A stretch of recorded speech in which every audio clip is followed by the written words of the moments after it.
Smelley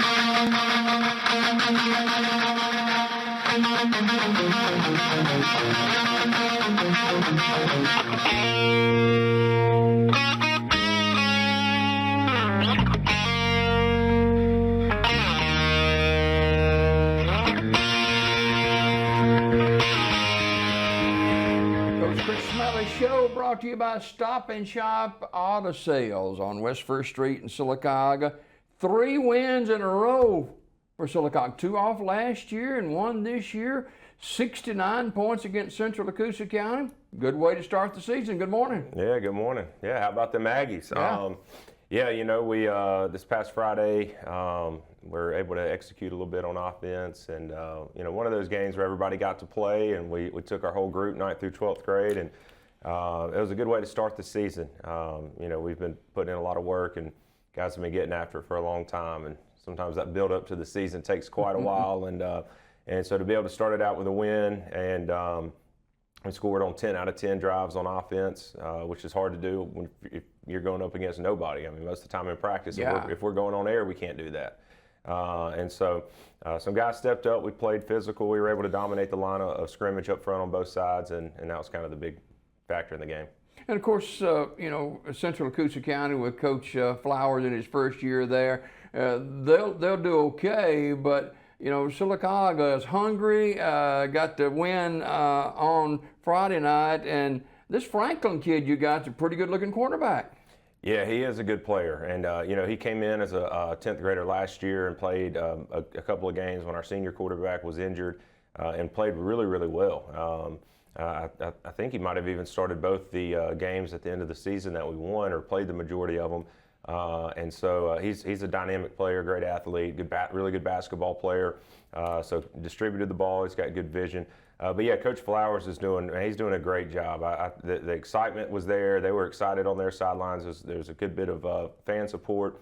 And so he's going to do a really good job at Coosa. So how do you build off of what was expected for Sylacauga to beat Central Sylacauga County in week 0?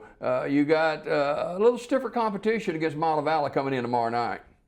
Yeah, Montevallo won 32-0 last week. They're really big up front on both sides. Have some defensive linemen that really get after it. Some good skill position guys, and a solid secondary. So they're going to be a tough match for us.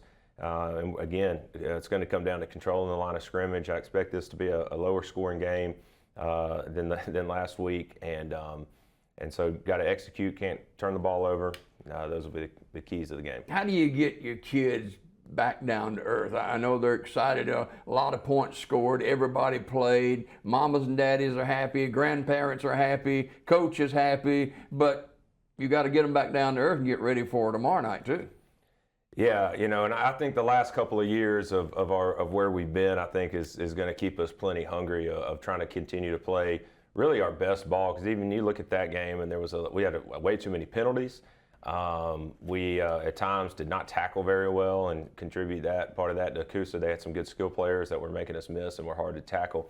But yeah, there was still so much to improve on for that game that I think our guys have plenty to continue to work for and to really improve. We've had a great week of practice. It's been hot this week. But our guys have really gotten after it, and we're ready to go for Friday. We talked about Franklin, quarterback, a little bit earlier, but there's some other guys that kind of stood out to you last Friday night. Brooks Turner, senior defensive end, played really well. He led our defense in what we call our production points. We've got this big criteria for, it's kind of the player of the game on defense, and it's, based off of making big plays, sacks, tackles, missed assignments. And so he led us in that category, and he played well. And Gabe Harrell played really well at receiver, caught 3 touchdown passes, went for over 100 yards. And then running the ball, I don't think we had a running back that carried it more than 5 times in the game. But we had about 6 running backs that had about 4 carries. And so everybody got some touches. A lot of different guys scored. So we're still kind of figuring out that a little bit of that pecking order at running back as well. And you've got some experience back at running back from last year too. We got 2 senior running backs. We got a 10th grader that does some stuff for us in the backfield as well. CJ, our quarterback, can run the ball. So we got a lot of different guys that can carry the load when needed. So, you got Montevallo, and you talked about them a little bit. They've got some very, very skilled receivers and a good-looking quarterback too. So it'll be a challenge for sure. Yeah, Montevallo is a good team, and I've coached against Montevallo in the past. They were in region with me when I was in Tuscaloosa, and they're always well coached, always disciplined, but they're always going to play hard. They've got a lot of pride in their program, and some years they've got really, really good teams, but even years if they're not as good, the pride in the way that they play, you're always in for a dogfight when you play Montevallo. You talk about it's been a good week of work at practice. What do you attribute that to? I think our guys are hungry. We're all working hard. They can see the work that the coaches are putting in. We're continuing to challenge our guys. We're still lifting pretty strong right now, even during the season. And so, the guys are, I think, really wanting to prove themselves, and not from like a negative standpoint or, finding like this thing on the inside of like trying to prove somebody wrong or be the underdog. But, we have been through a lot, a long losing streak that we're trying to, kind of break that and reverse things. And, losing can be a habit and winning can be a habit. So we're trying to develop those winning habits that can carry us forward as a program. You've been on both sides of the field. Maybe not with 69 points scored against you, but and maybe it's the first time you scored 69 points. But you go across the field to the opposing coach, and you're meeting him, and you just rung up 69 points. How do you handle that with an opposing coach? Yeah, I've definitely been on the other side of it. I played in a TV game years ago, and we were down 50-0 at halftime, and it was supposed to be a close game, so I've definitely been there. But yeah, I talked to Coach Flowers. We were able to talk before the game. We talked after the game, and man, he was great. And like I said, the excitement that they played with early in the game, they hung with us. It was a tight ball game after the first quarter, and I think our depth kind of over the course of the game kind of carried us through, and it's kind of contributed to that in a lot of ways. But man, he was very complimentary, and I kind of let him know, we weren't trying to, do that or whatever, and we were totally on the same page. And so we appreciate being able to carry our crowd there. It was a great environment, big, pretty stadium. We filled the stands up, and I think it was good for both sides. If not this past Friday night, it will come maybe this Friday night. But special teams is going to play a key role in your success or not success this year. Oh, it's always huge. And in a tight ball game, just a casual observer doesn't realize the momentum swings that happen from special teams.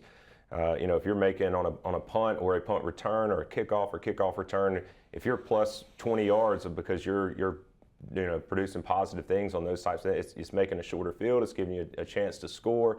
So special teams is huge. This will be a big special teams game. We've got a great senior kicker, Ethan Pruitt. He was 7 for 7 in his field goal extra points last week, and he'll be a big factor in this game. All right, kick 7 o'clock tomorrow night, Legion Stadium in Sylacauga. It's back to school this morning, right? That's right. All right, Coach, always thanks for being with us, and good luck against the Bulldogs tomorrow night. Coach Chris Smelley, the head football coach of the Sylacauga Aggies, coming off a big win over Central Coosa County. Kick 7 o'clock tomorrow night against the Montevallo Bulldogs. We got more daybreak just ahead. Thank